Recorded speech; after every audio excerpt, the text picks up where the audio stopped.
कौशल को जी।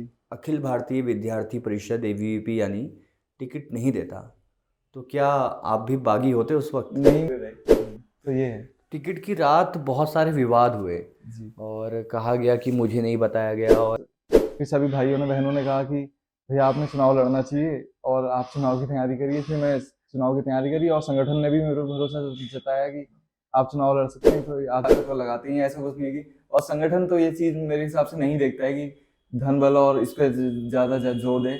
This show is presented by Narmada भोग, स्वाद वही जो अपनों को करीब लाए। दुनिया एक रंगमंच है जहां अलग अलग तरह के किरदार हैं। नमस्कार, मेरा नाम दीपांशु कुंवर है और आप इस वक्त पगडंडी देखना शुरू कर चुके हैं। इन दिनों हल्द्वानी में कॉलेज के चुनाव चल रहे हैं, एमबीपीजी के चुनाव चल रहे हैं, जिसके मद्देनज़र बहुत सारे प्रत्याशी मैदान में हैं। उनमें से एक प्रत्याशी मेरे साथ मौजूद हैं। बहुत बहुत स्वागत और बहुत बहुत अभिनंदन। कौशल बिरखानी, आप चुनाव लड़ रहे हैं और एबीवीपी ने पहले तो आपको प्रत्याशी बनाया हुआ है, तो कैसा महसूस कर रहे हैं इस वक्त? हमने पहले तो संगठन का धन्यवाद करेंगे कि उन्होंने हमें मेरे को प्रत्याशी के रूप में घोषित कर रखा है। और हमें भरोसा था कि संगठन जो है पूरा देखेगा और संगठन में देखेगा कि कौन कार्यकर्ता कितना एक्टिव है और कितनी मेहनत कर रखी है, और इसके लिए मैं धन्यवाद करता हूँ संगठन। अच्छा, तो लगता है कि जो संगठन का सपना है, जो संगठन ने आप पे भरोसा जताया हुआ है, उस भरोसे को पूरा कर पाएंगे? जी बिल्कुल, 101% हम करेंगे। हमारी पूरी टीम और संगठन की पूरी जो टीम है वो 101% इस बार एमबीबीजी कॉलेज महाविद्यालय में छात्र संघ अध्यक्ष पद का। वैसे एक छोटा सा सवाल मेरा ये था कि आपको आपके अंदर संगठन ने ऐसा क्या देखा कि आपको टिकट दिया? मतलब क्या प्रतिभा थी या कैसे आप संगठन से जुड़े? अपनी थोड़ा सा यात्रा के बारे में बताएं। संगठन से मैं 2017 से जुड़ा। हमारे बड़े भाई कुलदीप कुल्याल जी उस समय चुनाव लड़े थे, उस टाइम से मैं जुड़ा और धीरे धीरे फिर संगठन में जाना शुरू हुआ। फिर 2018 के चुनाव में गौरव खुरंगा जी ने चुनाव लड़ा, उस समय फिर हम पूरा इन्वॉल्व हो गए थे उस चुनाव से ही। फिर उसके बाद संगठन की रीति नीति देख के मेरे को भी अच्छा लगा संगठन से जुड़ना और मन करा। फिर हमने अभ्यास वर्ग करे, प्रदेश अधिवेशन करे, ऐसे ही करते करते जुड़ते रहे और समाज के बीच में संगठन बहुत कार्य करता है। स्पेशली जो कोरोना काल था, जिस समय हर कोई अपने घर से निकलने में डर रहा था, उस समय संगठन ने काफ़ी कार्य करे। कोरोना में सैनिटाइजेशन का हो गया या मेडिकल से इशू जो होते हैं वो सॉल्व करना हुआ है, तो ये काफ़ी अच्छा लगा मेरे को और इसमें हम कार्य करते रहे आगे। अच्छा, तो कॉलेज में आपका क्या चल रहा है पढ़ाई में? अगर मैं बात करूँ तो इस वक्त एमबीबीजी इस समय मैं एमए योग डिप्लोमा कर रहा हूँ। एमए योग डिप्लोमा आप वहाँ पर कर रहे हैं जी। तो अभी क्या हुआ ना कि आपके साथ पहले से भी बहुत लोग जुड़े हुए थे और अभी जब टिकट बढ़ने की बारी आती है तो बहुत सारे विवाद होते हैं। ये इस बार का नहीं है, हर बार का है। चाहे हम विधानसभा चुनाव की बात करें, चाहे लोकसभा चुनाव की बात करें, या चाहे एमपीपीजी के कॉलेज के चुनाव की बात करें, पिछले सालों से देखें तो कोई ना कोई जो है बागी होता हुआ नजर आया है। तो अब कितना नुकसान आपको हो रहा है कि आपके ही संगठन के लोग जो आपके साथ ही थे और वो एकदम से अलग हो गए और अलग होकर चुनाव लड़ रहे हैं? इसमें ऐसा कुछ नुकसान तो है, हमें नुकसान मैं नहीं मानता कि नुकसान है कुछ। हमारी टीम पूरी पहले से एक्टिव थी, ऐसा नहीं है कि हम एकदम से चुनाव लड़ने आ गए। और परिषद हमेशा 365 दिन कॉलेज के अंदर बाहर समाज के बीच में कार्य कर रहा है, तो इसका हमें बेनिफिट ही मिलेगा। हमें ऐसा कुछ नहीं है कि हमें एकदम से 10 दिन में तैयारी करनी है या हमने कुछ छात्र छात्राओं के बीच में पहले रहे नहीं है। हम हमेशा से रहे, हमारी टीम रही है, परिषद रहा है हमेशा छात्र छात्राओं के बीच में, तो हमें 101% भरोसा है कि ये 24 के रिजल्ट में दिखाई भी देगा। अपने बारे में कुछ बताओ कि कहाँ से स्कूलिंग हुई, कहाँ पढ़ा और कैसे हल्द्वानी तक पहुँचे? मेरी स्कूलिंग बीरशा सीनियर सेकेंडरी स्कूल से हुई है और 2016 का पास आउट हूँ मैं वहाँ से। उसके बाद बीकॉम में मैंने एमबीबीजी में एडमिशन लिया। फिर धीरे धीरे कॉलेज में कार्य, संगठन कार्य देखते हुए संगठन से जुड़ा। उसके बाद प्राय संगठन से जुड़ के फिर समाज के बीच में कार्य करने का मौका मिला, तो बस ऐसे ही जुड़ते जुड़ते फिर छात्र छात्राओं के बीच में कार्य किया। फिर सभी भाइयों ने बहनों ने कहा कि भैया आपने चुनाव लड़ना चाहिए और आप चुनाव की तैयारी करिए। फिर मैं चुनाव की तैयारी करी और संगठन ने भी मेरे को भरोसा जताया कि आप चुनाव लड़ सकते हैं, तो आज मैं चुनाव में प्रत्याशी के रूप में आपके सामने।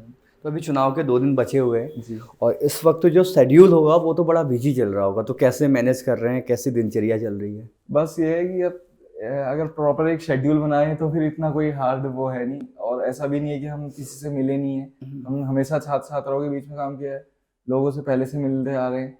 तो बस ये है कि थोड़ा रिवीजन चल रहा है, तो थोड़ा बिजी शेड्यूल है हाँ, कि अब सब जगह जाना होता है, लेकिन इतना टफ काम नहीं है।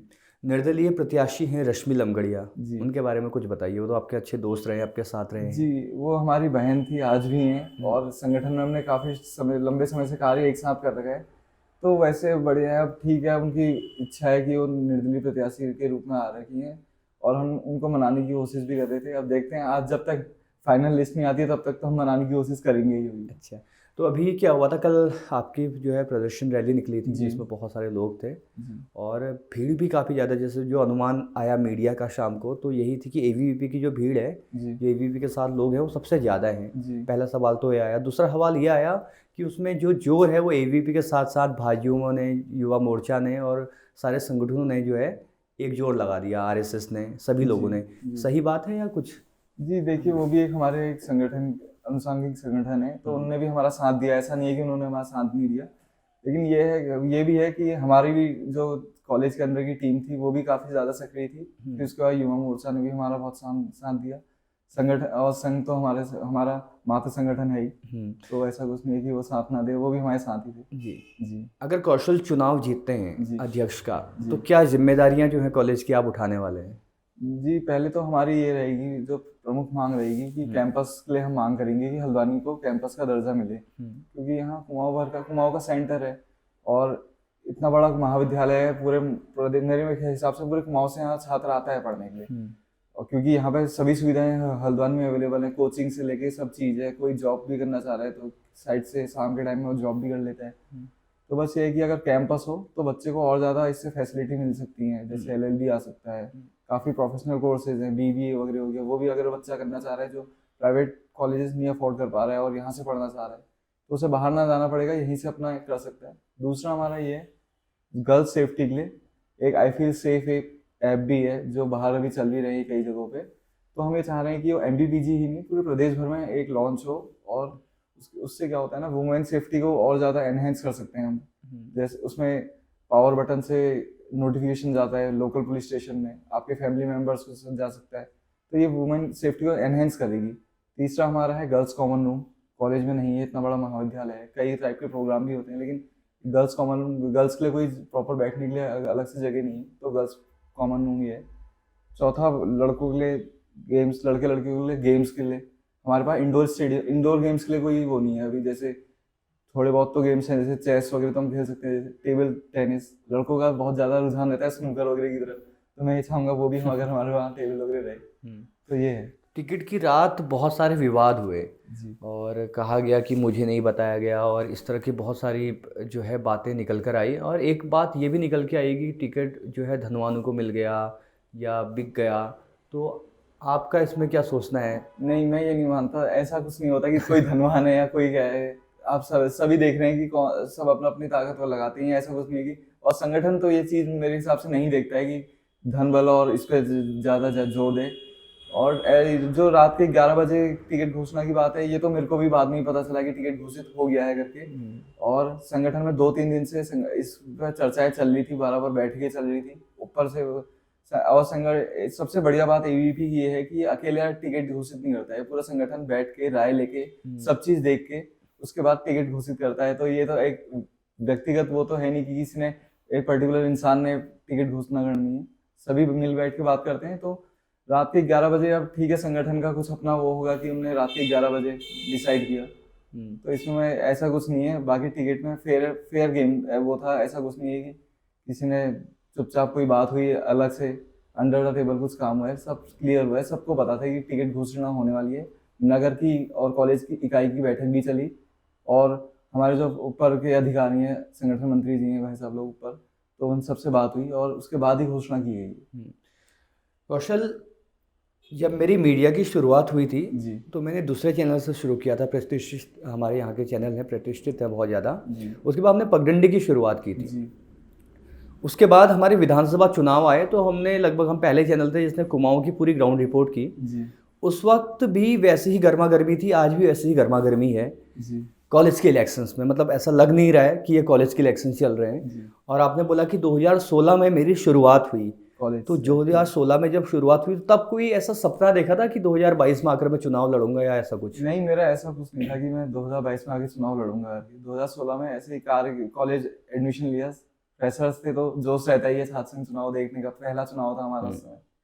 फिर उसके बाद 17 में संगठन के उसमें आए तो फिर और ज़्यादा फिर रुचि बढ़ने लगी, छात्र छात्राओं के बीच में काम करने का मन करते रहा, इस संगठन के अंदर काम किया हमने कि कभी कैनोपी में बैठना, एडमिशन कराना, ये धीरे धीरे करते करते टीम बढ़ती गई। और फिर अब फिर 2019 या 20 में ऐसा होगा कि भैया आपने चुनाव लड़ना है करके।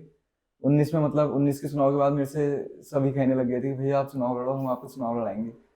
फिर धीरे धीरे फिर हमने बात भी करी संगठन में, मैंने बोला कि मेरे को चुनाव लड़ना है, संगठन ने भी साथ दिया पूरा और आज मैं प्रत्याशी हूँ। अगर कौशल को जी अखिल भारतीय विद्यार्थी परिषद ABVP यानी टिकट नहीं देता तो क्या आप भी बागी होते उस वक्त? नहीं, मेरा ऐसा ये नहीं है, मेरा चुनाव लड़ना ही मोटिव नहीं है खाली कि मेरे को चुनाव लड़ना है और अपना अध्यक्ष। मेरा ये था कि संगठन ने ठीक है, अगर संगठन 1% की टिकट नहीं देता तो मैं संगठन के साथ जैसा संगठन आदेश करता मैं वैसा सही रहता। जी। तो बहुत सारी शुभकामनाएं हैं और बहुत सारा जो है साधुवाद है आपको। क्या अपील करना चाहेंगे अपने स्टूडेंट्स को, एक बार कर दीजिए। बस इतना ही है कि अब 2 दिन बचे हुए हैं चुनाव के और मैं आप सभी से चाहता हूं कि आप मेरे को सपोर्ट करें, परिषद को सपोर्ट करें।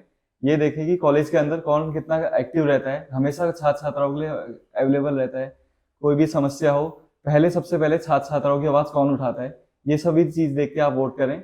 और मुझको उम्मीद है कि 24 तारीख को आप संगठन को भारी मतों से विजय बनाएंगे। धन्यवाद जी, धन्यवाद कौशल, आपका भी बहुत बहुत अपना समय देने के लिए धन्यवाद।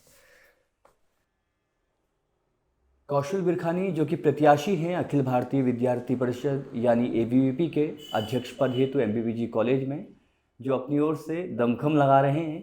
सारे प्रत्याशी मैदान में हैं, कड़ा मुकाबला है, कांटे की टक्कर है। अब देखना होगा कि ये परिणाम वाला दिन किसके पाले पे जाता है। तब तक आप देखते रहे पगडंडी। शुक्रिया। पहाड़ों की ऊंचाइयों में बसा, चुनिंदा गेहूं से बना, स्वच्छता और शुद्धता की पहचान, पीढ़ी दर पीढ़ी चले आए, पारंपरिक चक्की से पिसा, हमारे श्रम का फल है आपके परिवार का भोग। नर्मदा भोग, स्वाद वही जो अपनों को करीब लाए।